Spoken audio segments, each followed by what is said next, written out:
आज या उच्छिल गावामध्ये या गावातील ज्या काय विविध अडचणी आहेत त्या अडचणी सोडवण्यासाठी आपल्या जिल्हा नियोजन समितीच्या सदस्या सौ आशाताई बुचके आणि भाजपच्या ज्येष्ठ नेत्या जुन्नर तालुका आणि विधानसभेच्या एक ज्येष्ठ नेत्या आज आपण या ठिकाणी आलात आणि निरगुड्यापासून तर आंबोलीपर्यंत या रस्त्याची जी काय अवस्था आहे ती अवस्था अतिशय बिकट आहे हे तुम्ही तुझ्या डोळ्यांनी पाहिलेली आहे आणि आमच्याही काही ग्रामस्थांच्या आपण तोंडून हे ऐकलेलं आहे।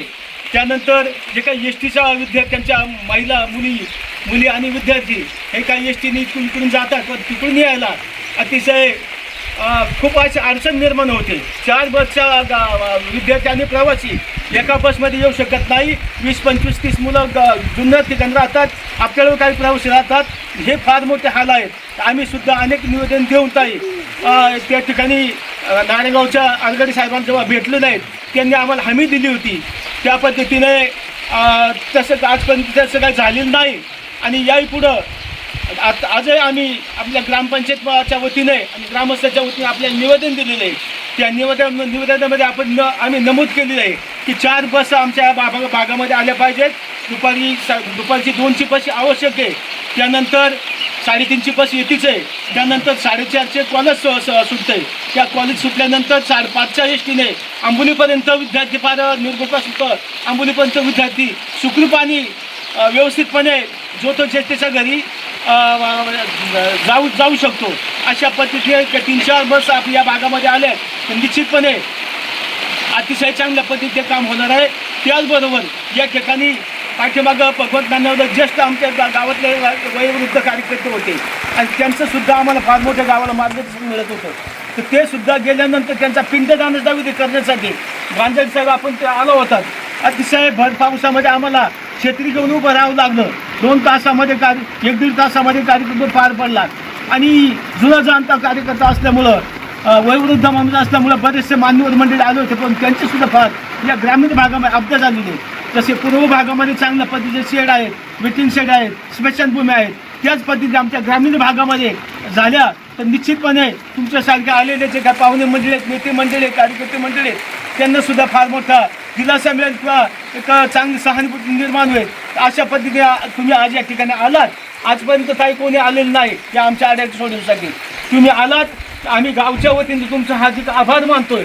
या ठिकाणी हा तुमच्या शेजारी मुलगा उभा आहे सुधीर, हा तुमचा 4 वेळेचा पोलिंग एजंट आहे आणि तो आजही तुमच्या शेजारचा उभा आहे आणि अशाच आपण ज्या अडचणी आपल्या सगळ्या आमच्या सुटल्या निश्चितपणे जी काय आमची मंडळी आहे ही मंडळी निश्चितपणे जवळजवळ 75-80% लोक ही तुमच्या पाठीमागे राहिल्याशिवाय थांबल्याशिवाय राहणार नाही। ह्या अडचणी आमच्या आपण सर्वांनी सोडाव्यात अशी मी सर्वांच्याच वतीने या ठिकाणी सर्व मंडळी आहेत, सर्व पक्षाचे पण आहे, तर जो आमचं काम करेल तो आमचा माणूस। तर अशा पद्धतीने हे सूत्र आम्ही अवलंबून निश्चितपणे तुम्ही सातत्याने याही पाठीमागे आला होतात, आता आलात, आमच्या अडचणी सोडून घेतल्या आहेत, तर ह्या अडचणी सोडवण्यासाठी तुम्ही या ठिकाणी आलात त्याबद्दल मी आमच्या उच्छिल गावातील सर्व महिला असू, मुलं असू, अपंग महिला असू, सगळे तरुण ज्येष्ठ मंडळी आहेत, या तुमच्याबरोबर आपले भाजपचे अध्यक्ष नाना सुद्धा या ठिकाणी उपस्थित आहेत, गांजाडी साहेब या ठिकाणी आलेले आहेत, आमचे दोन्ही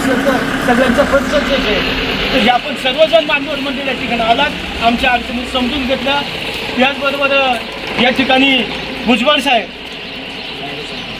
येणेरचे आमच्या मामाच्याच गावचे आमच्या ते, तर विलास आमच्या मामाचंच गाव ते, तर आपण या ठिकाणी आलात आणि विशेष करून आमचे वाणी साहेब हे प्रत्येक ठिकाणी असतात, अन्यायाला वाचा फोडतात आणि वाचा फोडून निश्चितपणे मार्गी लावते प्रश्न। हाही मार्गी प्रश्न आपण निश्चितपणे आपल्या मार्गदर्शनाखाली लागेल आणि आपण त्यामध्ये सहकार्य कराल अशी मी अपेक्षा बाळगतो। पुन्हा एकदा सर्वांचं मी या गावच्या वतीनं आपलं हार्दिक आलेल्या सर्व मान्यवर मंडळींचं त्या आपलं सुद्धा हार्दिक आभार व्यक्त करतो आणि या ठिकाणी थांबतो। जय हिंद, जय महाराष्ट्र। काही लोकांनी फार पोटतिडकीनं प्रश्न मांडलेत, प्रश्न मार्गी लागतील का? नाही मार्गी लागले तर काय?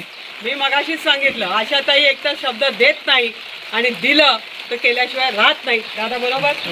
प्रश्न सोडवण्यासाठी तुम्ही नेहमी माझा अनुभव घेतलेला आहे आणि म्हणूनच माझ्यासोबत त्याच्या 3 वेळा उभी राहिली. तर माझा बूथ प्रमुख आजही या ठिकाणी माझ्यासाठी खूप लावतो. म्हणजे या ज्येष्ठांच्या आणि याच्या माहितीनुसार ज्या वेळेला एखादा कार्यकर्ता माझ्याशी जुडला गेलेला आहे आणि तो माझ्यावर एवढं प्रेम करतो, गाव एवढं प्रेम करताय, त्या गावाची फसवणूक मी करणार नाही.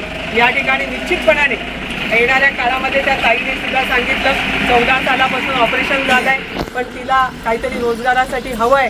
तर त्या रोजगारासाठी जो तिचा प्रश्न सोडवण्यासाठी आपण कटिबद्ध आहोत.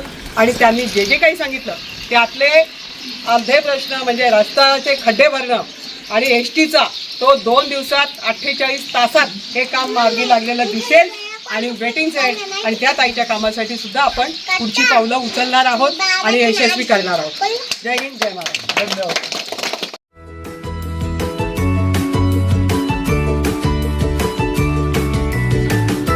बातम्या शेतीच्या, बातम्या मातीच्या, बातम्या अन्यायाच्या, गुन्हेगारीच्या,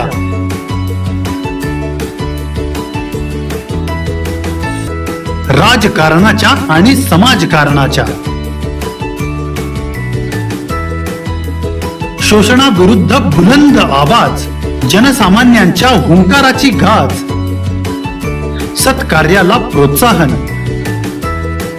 दुष्कृत्याला अनुशासन, निर्भीड, निस्पृह, सडेतोड, बेधडक आणि रोखटोक म्हणजेच विघ्नहर टाइम्स. शोध बातमीचा, ध्यास सत्याचा. आपलं चॅनल, आपली बातमी. सबस्क्राईब तर कराच, पण बेल आयकॉनवर क्लिक करायलाही विसरू नका.